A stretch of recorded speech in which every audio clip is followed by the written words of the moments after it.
Anda masih bersama kami dalam Kominfo Newsroom. Pemirsa, Kementerian Kelautan dan Perikanan telah menangkap 4 kapal ikan yang ditengarai menangkap ikan secara ilegal di Selat Malaka dan perairan Ternate. Direktur Jenderal Pengawasan Sumber Daya Kelautan dan Perikanan Laksamana Muda TNI Adi Nurwaluddin mengatakan bahwa kapal ditangkap tersebut terdiri dari 2 kapal ikan asing dan juga kapal ikan Indonesia. Kementerian Kelautan dan Perikanan menangkap 4 kapal ikan yang diduga melakukan penangkapan ikan secara ilegal di Selat Malaka dan perairan Ternate.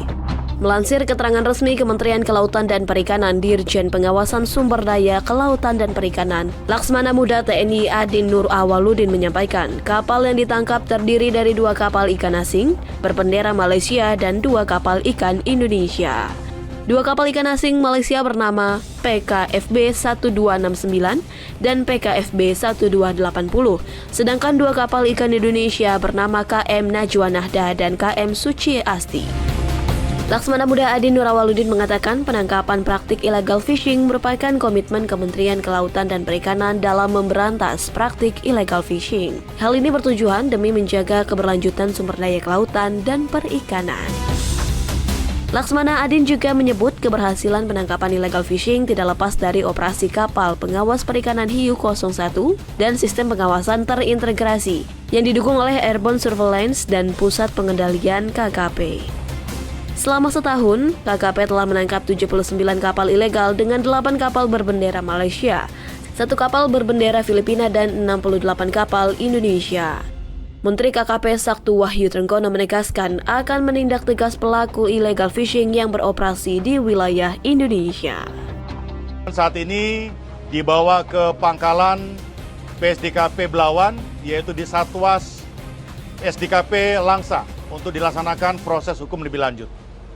Kemudian selanjutnya, sesuai dengan kebijakan Bapak Menteri Kelautan Perikanan, Bapak Sakti Wahyu Trenggono, diharapkan ke depan kapal ikan asing bendera Malaysia ini yang sesuai dengan proses hukum akan disita oleh negara, kemudian diharapkan akan dimanfaatkan sesuai dengan Undang-Undang Perikanan untuk diserahkan kepada kelompok nelayan dan koperasi nelayan.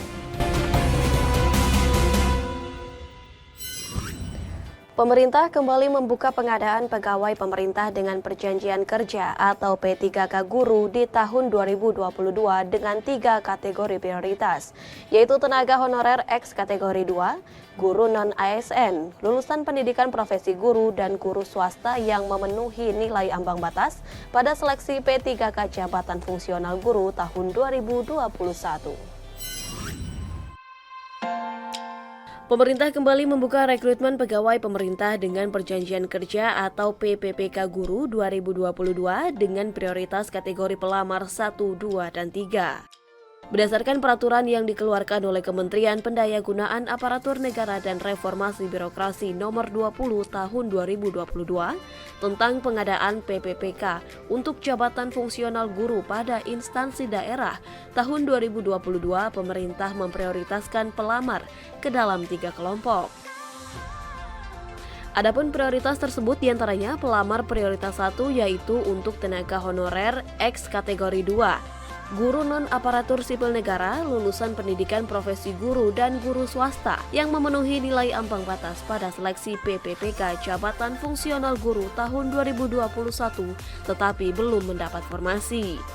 Sedangkan pelamar prioritas 2 yaitu THK 2 serta pelamar prioritas 3 adalah guru non-ASN di sekolah negeri yang terdaftar di data pokok pendidikan dan masa kerja minimal 3 tahun.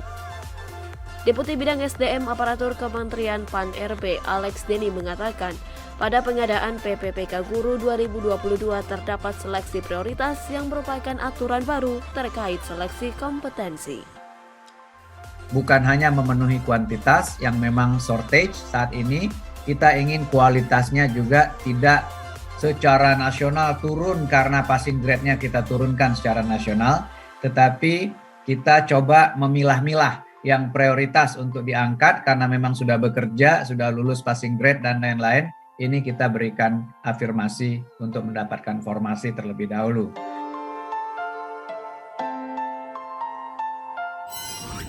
Direktur Jenderal Guru dan Tenaga Kependidikan Kemendikbudristek Iwan Syahril menyampaikan mekanisme penempatan P3K JF Guru tahun 2022. Adapun mekanisme seleksi guru ASN P3K tahun ini terbagi menjadi 3 jenis ketentuan. Direktur Jenderal Guru dan Tenaga Kependidikan Kemendikbudristek Iwan Syahril menyampaikan, mekanisme seleksi PPPK 2022 diperuntukkan bagi guru honorer. Adapun mekanisme seleksi guru ASN P3K tahun ini dibagi menjadi 3 jenis ketentuan, di antaranya mekanisme penempatan lulus passing grade, mekanisme seleksi kesesuaian atau verifikasi, dan terakhir mekanisme seleksi tes. Iwan juga menyatakan ketiga tes tersebut dapat dilakukan apabila masih tersedia formasi di pemerintah daerah masing-masing. Namun apabila pemerintah daerah masing-masing tidak secara otomatis melaksanakan ketiga mekanisme tersebut karena tidak tersedianya formasi yang ada, maka dapat dikatakan sudah selesai dan tidak dapat dilakukan. Yang ketiga adalah mekanisme seleksi tes bagi pelamar umum. Nah, seleksi ini dilaksanakan jika masih ada kuota formasi P3K guru sesuai dengan setelah seleksi kesesuaian atau verifikasi tadi yang kedua tadi kita lakukan.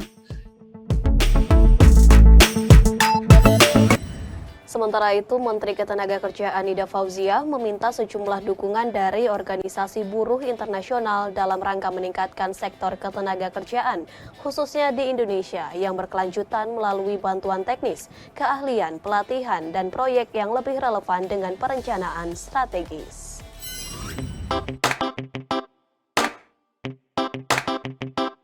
Dalam kunjungan kerjanya di Genoa, Swiss, Menaker Ida Fauzia bertemu dengan Dirjen ILO Gilbert F. Humboldt pada Jumat 10 Juni 2022.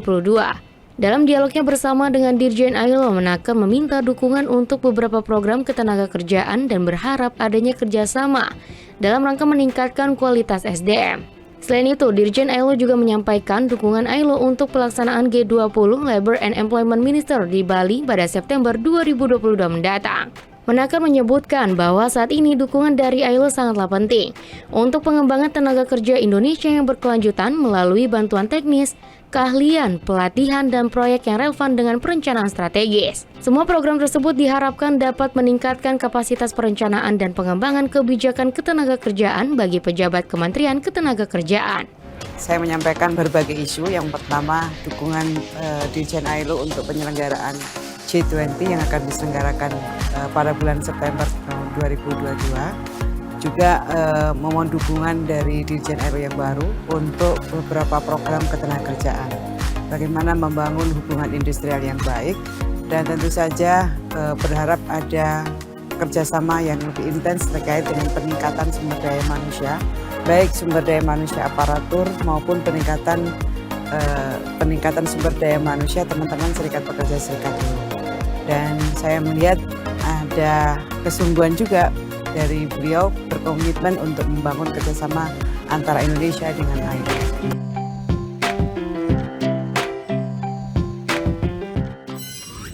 Pemirsa, usai jeda kami akan kembali dengan informasi potensi wisata Bali Utara sesaat lagi.